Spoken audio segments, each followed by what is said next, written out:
warahmatullahi wabarakatuh. Saya Abdullah bin Uda Saidi. Saya selaku pengurusi Tata Penjaja Kecil Melayu Wilayah Persekutuan Cawangan Jalan Ipoh Sentul, seksi PPR Wahyu. Sekarang ini kita berada di gerai saya di lot 56839 di belakang Lotus, di mana gerai ini telah dibangunkan pada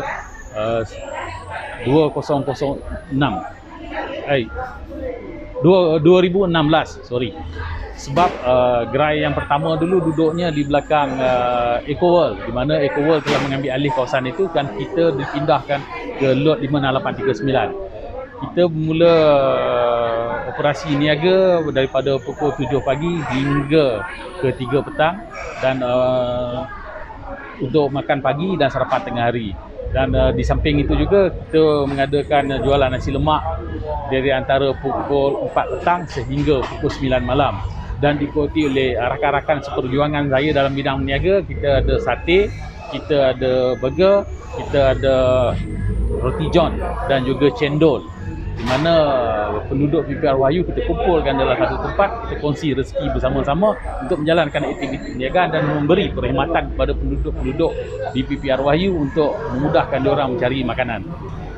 Perniagaan di sini seperti mana biasa lazimnya keadaannya seperti gerai-gerai yang lain juga, di mana makanan kita sediakan dan pembeli datang membeli dan juga ada yang membungkus.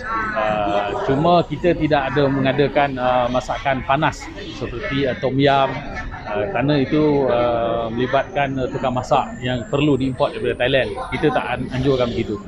Kita hanya menyediakan sarapan pagi, makan tengah hari dan menu petang, nasi lemak dan juga bantuan rakan-rakan saya yang jual burger,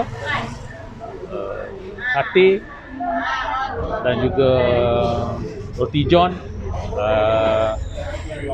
juga cendol. Itu yang kita jalankan aktiviti di sini. Mana datang idea nak buka bisnes selepas bersara? Okey, selepas bersara, mana keperluan kehidupan masa itu kita anggap kita ni umur masih muda lagi, mana pencen ketika itu ada terlalu kecil, kerana skim pencen sekarang ni jauh berbeza dengan orang yang pencen dulu. Pencen dulu gajinya ciput saja. Oleh itu gemelin tenaga perlu untuk menyara hidup dalam bandar Kuala Lumpur ni, di mana perlu ada kerja yang lain. Oleh itu saya memilih bidang perniagaan ini untuk menambah pendapatan. Dan syukur alhamdulillah setakat ini perkembangannya menggalakkan, maknanya kita boleh survive di dalam hidup dalam bandar Kuala Lumpur ni.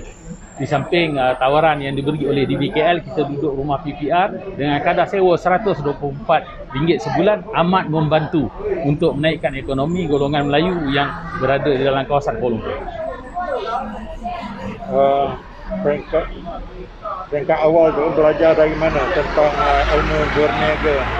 Okey, ilmu berniaga ni dia timbul sendiri. Saya bermula daripada bawah blok PPR, mana pakai satu meja. Maknanya pengalaman itu timbul di situ, berniaga kuih-kuih dan juga nasi lemak. Lepas itu bandaraya mensyurkan tidak boleh berniaga di dalam kawasan perumahan. Kita berpindah di tepi jalan. Selepas tepi jalan, kita berusaha untuk mendirikan gerai dan berurusan dengan bandaraya untuk mendapat lesen. Tapi lesen tidak diluluskan sehingga EcoWorld ambil tempat perniagaan kita yang lama dan dipindah ke tempat yang baru dan diberi lesen. Berapa modal awal? Modal awal perniagaan yang saya ingat bermula daripada RM60. Selepas itu buat kedai yang kedua, pinjam koperasi tentera sebanyak RM3,000. Kita mula buat bangunan niaga kecil-kecilan, kumpul. Isteri saya terlibat dalam Amanah Ikhtiar Malaysia, pinjam RM20,000 dan kita buat gerai. Gerai itu habis dalam RM18,000. Ini RM18,000 ni? Bukan, gerai yang lama. Selepas itu EcoWorld ambil alih tempat itu dan dibangunkan gerai ini, digantikan dengan gerai yang ini. Ini EcoWorld buat ni? EcoWorld yang buat. Jadi belajar bisnes ni atas desakan hidup. Atas desakan hidup, terpaksa. Sebab bersara tentera, umur muda lagi, pasal apa kita tak boleh menceburkan diri dalam bidang yang lain untuk menambahkan pendapatan. Kalau setakat pencen je memang tak cukup. tambah hidup dalam Kuala Lumpur. Itu pun kira bernasib baiklah dapat rumah bandaraya dengan kadar sewa 124 tu amat membantu. Tuan dah bersara boleh pinjam koperasi? Saya masih lagi menjadi ahli koperasi tentera, masih lagi meminjam. Dia dah bersara boleh jadi ahli lagi ya? Boleh menjadi ahli lagi. Jangan kita keluarkan duit keahlian saja. Dan kita kena bayar yuran dia sebanyak RM30 sebulan. Jadi selama berniaga ni apa halangan dan cabaran? Halangan dan cabaran itu seperti biasalah. Kalau hari biasa tidak ada masalah sangat, tapi apabila COVID tu terkesannya yang amat sangat. Pada peringkat awalnya 2 bulan COVID yang pertama, PKP yang pertama, kita tidak boleh menjalankan aktiviti perniagaan. Yang itu terasa sikitlah kesusahan payahan hidup. Tetapi dengan berkat ada duit simpan sikit tu, kita boleh berbelanja lah.